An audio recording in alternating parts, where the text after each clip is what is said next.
Oke, assalamualaikum warahmatullahi wabarakatuh. Jumpa lagi dengan saya Robi Yuli Endra. Nah, kita masih masuk di mata kuliah pemrograman 1 dan praktek pemrograman.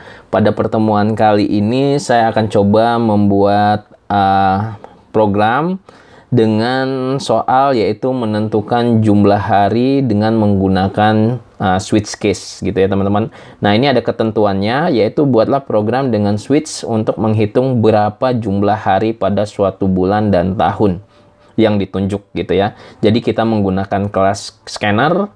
Contohnya programnya seperti ini, masukkan tahun 1900, masukkan bulan. Nanti jumlah hari pada tahun 1900 bulan 2 adalah 28 hari. Nah, kemudian kita lihat di sini ada bulan yang akan berbeda jumlah harinya, yaitu Februari. Kalau misalnya tahunnya yang habis dibagi 400 itu namanya tahun kabisat. Jadi tahun kabisat itu ciri-cirinya adalah tahun yang habis dibagi 400 or tahun yang habis dibagi 4 dan tidak habis dibagi 100. Nah, ini ketentuannya. Oke. Kalau teman-teman dulu pernah belajar di sekolahannya, bagaimana menghitung, jumlah bulan Januari berapa ya menggunakan tangan. Nah, itu bisa nanti sebagai rujukan atau referensi apakah program ini logiknya benar atau enggak. Oke, kita langsung buka textpad-nya teman-teman. Saya sudah punya codingnya, karena kalau misalnya saya ngoding sendiri nanti waktunya akan terlalu lama.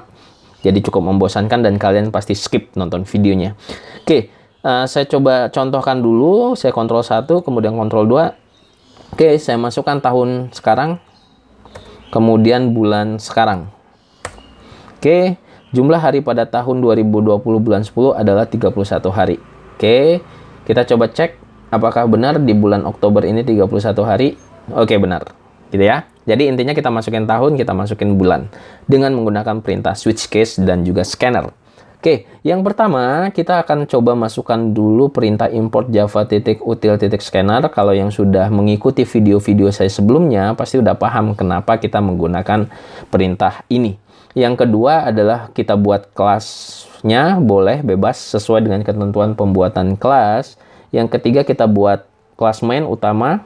Kemudian kita deklarasikan variabelnya teman-teman, karena minta inputannya adalah tahun, kemudian minta inputan lagi bulan, serta outputnya adalah hari. Kita buat int semua, karena saya rasa ketika kita buat tahun, bulan, dan hari nggak ada yang pakai koma.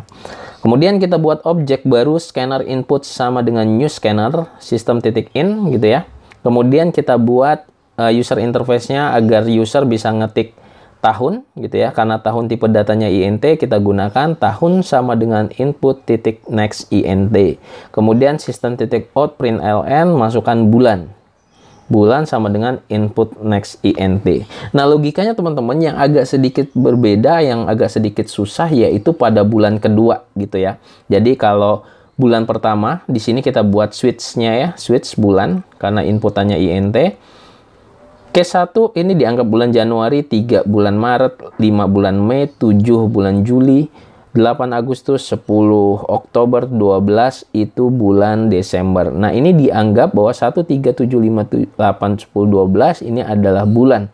Dan bulan yang dimasukkan di sini itu jumlah harinya 31 hari. Jadi memungkinkan untuk kita untuk membuat case seperti ini ya teman-teman. Jadi nggak harus urut. Nanti takutnya bingung, kita boleh pisahkan. Jadi nggak harus 1, 2, 3, tapi kita bisa pisahkan. Dan jangan lupa untuk di break, teman-teman. Oke. Selanjutnya, untuk yang bulannya 30, itu hanya di bulan April, 4, Juni, 6, 9 September, 11 November. Kita buat sistem out-nya. Nanti kalau ditampilkan jumlah hari dalam tahun, kita panggil variabel tahunnya, bulan, kemudian kita panggil variabel bulannya, kemudian kita masukkan jumlah harinya 30 hari. Itu break. Nah, yang agak sedikit banyak logikanya adalah fungsi yang bulan Februari. Nah, ini di ketentuannya teman-teman. Tadi kalau di slide-nya itu tahun yang habis dibagi 400 atau tahun yang habis dibagi 4 dan tidak habis dibagi 100. Nah, kita buat menggunakan if. Jika buka kurung 2 tahun mod 400 itu sama dengan 0, berarti mod 400 itu sisa hasil baginya. Jadi kalau sesuatu yang dibagi 400 itu habis, gitu ya, maksudnya itu sama seperti ini. Tahun yang habis dibagi 400, gitu ya. Atau, ini simbol atau teman-teman, simbol atau. Kemudian tahun mod 4, jadi ada tahun yang habis dibagi 4 itu sama dengan 0. Dan di sini ada tahun yang habis dibagi 100 sama dengan 0. Tapi di sini kan ada tidak, teman-teman. Berarti yang tidak habis dibagi 100. Berarti kita masukkan tanda not di sini. Gitu ya. Tanda not yaitu tanda seru. Teman-teman perhatikan kurung buka dan kurung tutupnya. Salah sedikit bakalan error programnya. Nah, kalau misalnya ini kondisinya terpenuhi, berarti harinya adalah 29 hari. Termasuk tahun kabisat. Tapi jika tidak terpenuhi semua kondisi ini, jadi ada atau dan, maka harinya 28 hari. Maka sama, di copy paste aja sistem outnya, jumlah hari pada tahun, kemudian tahun, bulan, kemudian harinya berapa, kemudian break. Dan terakhir, jangan lupa gunakan default. Default sistem .out println, silahkan input 1 sampai 12. Takutnya nanti usernya ngetik bulan 13, walaupun kemungkinannya itu sangat kecil. Jadi kita harus bersiaga untuk membuat pilihan yang salah di input user. Oke, kita coba lagi kontrol 1. Kita lagi coba kontrol 2. Kita masukkan tahun 2000 itu tahun kabisat tidak ya? Kemudian masukkan bulan 2. Nah, ini jumlah hari pada tahun 2000, bulan 2 adalah 29 hari. Berarti tahun kabisat.